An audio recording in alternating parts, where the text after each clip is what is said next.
ഇത് വെക്കേഷൻ ടൈമാണ്. നമ്മളുടെ കുട്ടികൾക്കൊക്കെ നല്ല നല്ല കാര്യങ്ങളിൽ എക്സ്പോഷർ കൊടുക്കാനുള്ള ഒരു കാലവും കൂടിയാണ്. ഈ ഏപ്രിൽ 14-ാം തീയതി 2-3 ദിവസങ്ങൾക്ക് മുമ്പ് ഏപ്രിൽ 15-ാം തീയതി ആയിരുന്നു വിഷു. ഏപ്രിൽ 14-ാം തീയതി തിരുവനന്തപുരത്തെ വിവിധ റോഡുകളിലെ കോർണറുകളിൽ കണ്ട ഒരു കാഴ്ച ഹൃദയസ്പർശിയായിരുന്നു. എന്താ അറിയോ, ചെറിയ കുട്ടികൾ, 10ാം ക്ലാസ്സിൽ പഠിക്കുന്ന കുട്ടികളാണ്, 10ലും 9ലും പഠിക്കുന്ന കുട്ടികൾ കുറച്ച് ചക്ക, ഈ കണിക്കൊന്ന പൂവ്, പിന്നെ മാങ്ങ, പിന്നെ കുറച്ച് കശുവരണ്ടി, ഇങ്ങനെയുള്ള സാധനങ്ങൾ പല ചാക്കുകളിൽ കൊണ്ടുവന്ന് റോഡ് സൈഡിൽ വെച്ച് അവരത് വിൽക്കുക. ചെറിയ കുട്ടികൾ, നമുക്ക് വിശ്വസിക്കാനേ പറ്റില്ല. പല സ്ഥലത്തും അവരുടെ മാതാപിതാക്കൾ കുട്ടികളുമുണ്ട്. കുട്ടികൾ എടുത്തു കൊടുക്കുകയാണ്. അച്ഛൻ അതിൻ്റെ വില പറയുന്നു, അമ്മ എടുത്തു കൊടുക്കുന്നു. അത് തിരുവനന്തപുരത്ത് ഇപ്രാവശ്യം കുറഞ്ഞതൊരു 2 ഡസൻ സ്ഥലത്തെങ്കിലും കണ്ടു. 2 ഡസൻ സ്ഥലത്ത് ഞാൻ പല സ്ഥലത്തും ഇറങ്ങിയിട്ട് വില ചോദിച്ചു. വില ചോദിക്കാൻ വേണ്ടിയിട്ടായിരുന്നില്ല, ആരൊക്കെ അവിടെ ഉണ്ടായിരുന്നു. ഞാൻ എല്ലാ സാധനങ്ങളും വാങ്ങിച്ചു. അപ്പം അമ്മയും അച്ഛനും കുട്ടികളും ഒരുമിച്ച് ഒരു ചെറിയ കച്ചവടം, അതിലും കുമ്പളങ്ങ വെച്ചിട്ടുണ്ട്, മത്തങ്ങ വെച്ചിട്ടുണ്ട്, വെള്ളരിക്ക വെച്ചിട്ടുണ്ട്, എല്ലാം ഉണ്ട്. അതിൻ്റെ വിലയും പറയുന്നുണ്ട്. 50 രൂപ പറഞ്ഞതിന് ചിലപ്പോൾ 40 രൂപയ്ക്ക് തരും, ചിലപ്പോൾ 30 രൂപയ്ക്ക് തരും, 20 രൂപയ്ക്ക് തന്നിട്ടുണ്ട്. അപ്പോൾ ഈ കുട്ടികൾ ഇത് ബിസിനസ് ഇങ്ങനെ കണ്ടുപഠിക്കുന്നു. അമ്മയും അച്ഛനും ഒരുമിച്ച് പ്രവർത്തിക്കുന്നു. ചില സ്ഥലത്ത് അച്ഛനും കുട്ടിയും മാത്രമേ ഉള്ളൂ, ചില സ്ഥലത്ത് കുട്ടികൾ മാത്രമേ ഉള്ളൂ. പാപ്പനംകോട് 2-3 സ്ഥലത്ത് 8ലും 9ലും പഠിക്കുന്ന കുട്ടികൾ മാത്രമാണ് ഈ സാധനങ്ങൾ കൊണ്ടുവന്നത്. അപ്പം ഞാൻ ചോദിച്ചു, കണിക്കൊന്ന മാത്രം മതി മോനെ, എത്ര പൈസ വേണിച്ചെടുത്തോ? മാമ ഇത് മുഴുവനും ചെലവാവണ്ടേ മാമ എന്നാണ് അവർ എന്നോട് ചോദിച്ചത്. മാമ എന്നുള്ള വിളിയാണ് അവർ ചോദിച്ചത്. ഞാൻ പറഞ്ഞു ശരി, എന്താ വേണ്ടിച്ചാൽ തന്നോളാൻ പറഞ്ഞു, ഞാൻ ബാക്കിയുള്ളത് കൊണ്ടാണെന്ന് പറഞ്ഞു. ഈ ഒരു കാര്യം പറയുമ്പോൾ ഞാൻ പെട്ടെന്ന് ഓർത്തത്, ഒരു 2 വർഷങ്ങൾക്ക് മുമ്പ് ഒരു ചെറുപ്പക്കാരൻ എറണാകുളത്തെ തട്ടുകടയിൽ വർക്ക് ചെയ്യുന്നുണ്ടായിരുന്നു. കുറേ ദിവസം തട്ടുകടയിൽ വർക്ക് ചെയ്യുമ്പോൾ പലരും ശ്രദ്ധിച്ചു, ഇയാളൊരു തട്ടുകടയിൽ ദോശ ഉണ്ടാക്കുന്ന കടയിൽ വർക്ക് ചെയ്യേണ്ട ആളല്ലല്ലോ. അത് കഴിഞ്ഞ് കുറച്ച് കഴിഞ്ഞപ്പോഴത്തേക്കും പെട്ടിക്കടയിൽ അയാൾ നിൽക്കുന്നതായിട്ട്, ക്ലോത്ത് ബസാർ റോഡിൽ അവിടെ നിൽക്കുന്നതായിട്ട്, ജോലിക്ക് നിൽക്കുന്നതായിട്ട് കണ്ടു. അങ്ങനെ പല സ്ഥലത്തും ഇയാളെ കണ്ടപ്പോൾ കുറേ പേർക്ക് സംശയമായി. അയാളുടെ അടുത്ത് എന്നിട്ട് അവർ ചോദിച്ചു, താൻ എവിടെ നിന്നാണ് വരുന്നത്? അപ്പോൾ ഇയാൾ ഹിന്ദിക്കാരനാണ്. ഇയാൾ ഹിന്ദി അല്ല പറഞ്ഞിരുന്നത് ഗുജറാത്തിയാണ്. കേട്ടവർക്കത് ഹിന്ദിയാണെന്ന് തോന്നുകയും ചെയ്തു. അങ്ങനെ അവസാനം കറങ്ങിത്തിരിഞ്ഞ് ഏതോ ഒരു വ്യക്തിക്ക് ഇയാൾ ഗുജറാത്തുകാരനാണെന്നും എന്തോ ഒരു പ്രത്യേകത ഉള്ളതായിട്ട് മനസ്സിലായത് എങ്ങനെ അറിയാമോ? അത് എറണാകുളത്തെ ഒരു സ്വർണ്ണക്കടയിലെ ജോലിക്കാരൻ ഇയാളെ കണ്ടു. ഇയാളെ കണ്ടപ്പോഴത്തേക്ക് ഇയാൾക്ക് സംശയം തോന്നി.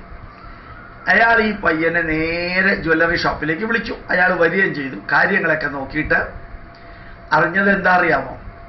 ഒരു ഗുജറാത്തിലെ കോടാന കോടി സ്വത്തുള്ള ഒരു രത്നവ്യാപാരിയുടെ മകൻ, ആ മകനെ അച്ഛൻ മറ്റാരും തിരിച്ചറിയാത്ത വിധത്തിൽ നല്ല വിദ്യാഭ്യാസമുള്ള, പലതരത്തിലുള്ള ജോലി ചെയ്യാൻ അവസരമുള്ള കേരളത്തിലേക്ക് അയച്ചിരിക്കുകയാണ്.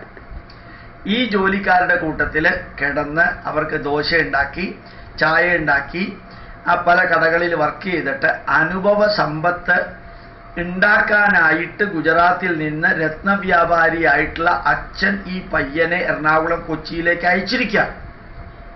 അയാൾ തിരിച്ചറിഞ്ഞത് ഈ ഗുജറാത്തിലെ രത്നവ്യാപാരി ആ രത്ന സാധനങ്ങൾ പല ജ്വല്ലറിയിലേക്ക് കൊടുക്കാൻ വേണ്ടി വരുമ്പോൾ ആ വന്നതിൻ്റെ കൂട്ടത്തിൽ ഇവനും ഉണ്ടായിരുന്നു.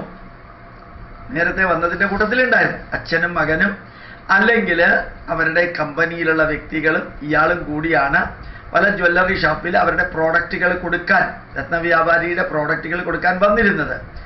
അങ്ങനെ അവനെ കണ്ട പരിചയത്തിലാണ് ഈ പെട്ടിക്കടയിൽ വർക്ക് ചെയ്യുന്ന, ദോശക്കടയിലും തട്ടുകടയിലും വർക്ക് ചെയ്യുന്ന, പൊതു റോഡ് സൈഡിൽ വിൽക്കുന്ന സാധനങ്ങളുടെ കൂട്ടത്തിൽ വർക്ക് ചെയ്യുന്ന ഗുജറാത്തി എന്ന ഈ പയ്യനെ അവർ കണ്ടെത്തിയത്. അപ്പോൾ കണ്ടെത്തി പിന്നെ അവനെ വിളിച്ചുകൊണ്ടുപോയിട്ട് വളരെയധികം ട്രീറ്റ്മെൻ്റ് ഒക്കെ കൊടുത്തിരുന്നു. മാതൃഭൂമി, മനോരമ തുടങ്ങിയ പത്രങ്ങൾ വലിയ പബ്ലിസിറ്റി കൊടുത്തു അതിന്. ഇത് നമുക്ക് മനസ്സിലാക്കാനുള്ളത്, നമ്മൾ എത്ര ഉയരത്തിൽ ജീവിച്ചവരാണെങ്കിലും ജീവിക്കുന്നവരാണെങ്കിലും ഈ ജീവിത യാഥാർത്ഥ്യങ്ങൾ പഠിക്കണമെങ്കിൽ വളരെ താഴ്ന്ന നിലവാരത്തിൽ സാമ്പത്തികമായിട്ട് പാവങ്ങളുടെ കൂട്ടത്തിൽ അവർ കഷ്ടപ്പെടുന്നതുമെല്ലാം അറിഞ്ഞ് ആ ജീവിതത്തിലെ ദുഃഖവും വേദനയും വിയർപ്പിൻ്റെ വിലയും അറിഞ്ഞുകൊണ്ട് വേണം അത് പ്രവർത്തിക്കാൻ. എൻ്റെ ഒരു മഹാഭാഗ്യം എന്ന് പറഞ്ഞത്, ശരിക്ക് 5ാം ക്ലാസ് മുതൽക്ക് എറണാകുളത്തെ TDM ഹാളിൽ കല്യാണത്തിന് വിളമ്പാനായിട്ട് പോകണം. 3 രൂപ കിട്ടുമെന്ന്. അമ്പലത്തിലെ അഭിഷേകത്തിന് പോകണം, അപ്പോഴും 3 രൂപ കിട്ടും. 1000 കുടം വെള്ളം കോരിയാലും 3 രൂപ കിട്ടും. ഇതൊരു വലിയ കല്യാണത്തിന് നമ്മൾ വിളമ്പിക്കഴിഞ്ഞാൽ അപ്പോഴും 3 രൂപ കിട്ടും. കുറച്ചും കൂടി വലുതായപ്പോഴത്തേക്കും പല കല്യാണ സദ്യകളിലും ദഹനത്തിന് പോകണം, 15 രൂപ 20 രൂപ വരെ കിട്ടും.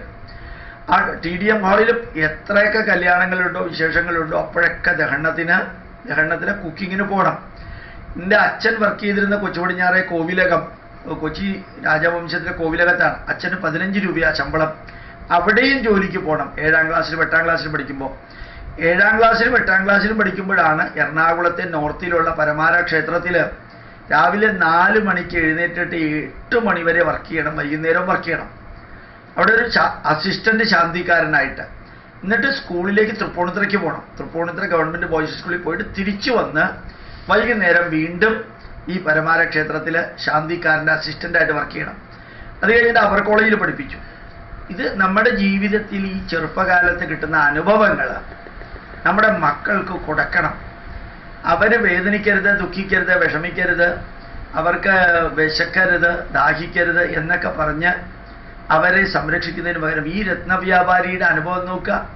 ഒരു 10 തലമുറ ജീവിക്കാനുള്ളത് ഉണ്ടാക്കി വെച്ച ആ പട്ടേലിൻ്റെ കുടുംബത്തിൽ ജനിച്ച വ്യക്തി യഥാർത്ഥത്തിൽ പട്ടേലല്ല, മാർവാടിയുടെ കുടുംബത്തിൽ ജനിച്ച ആ വ്യക്തി മകനെ അയച്ചത് സ്ലം ഏരിയയിലും പെട്ടിക്കടയിലും ദോശക്കടയിലും തട്ടുകടയിലും വർക്ക് ചെയ്യാനായിട്ടാണ്. നമുക്കത് സാധിക്കണം. നമ്മുടെ മക്കളെ അങ്ങനെ വളർത്തണം. അവർ ഈ ലോകത്തിലെ വേദന അറിയണം. അപ്പോൾ നമ്മൾ പറയാറില്ലേ, തീയിൽ കുരുത്തത് വെയിലത്ത് വാടില്ല എന്ന്. തീയിൽ കുരുത്തത് വെയിലത്ത് വാടരുത്. അങ്ങനെ തീയിൽ കുരുക്കാനായിട്ടുള്ള ഓപ്പർച്യൂണിറ്റി മക്കൾക്ക് കൊടുക്കാൻ സാധിക്കട്ടെ. പ്രണാമം, നമസ്കാരം.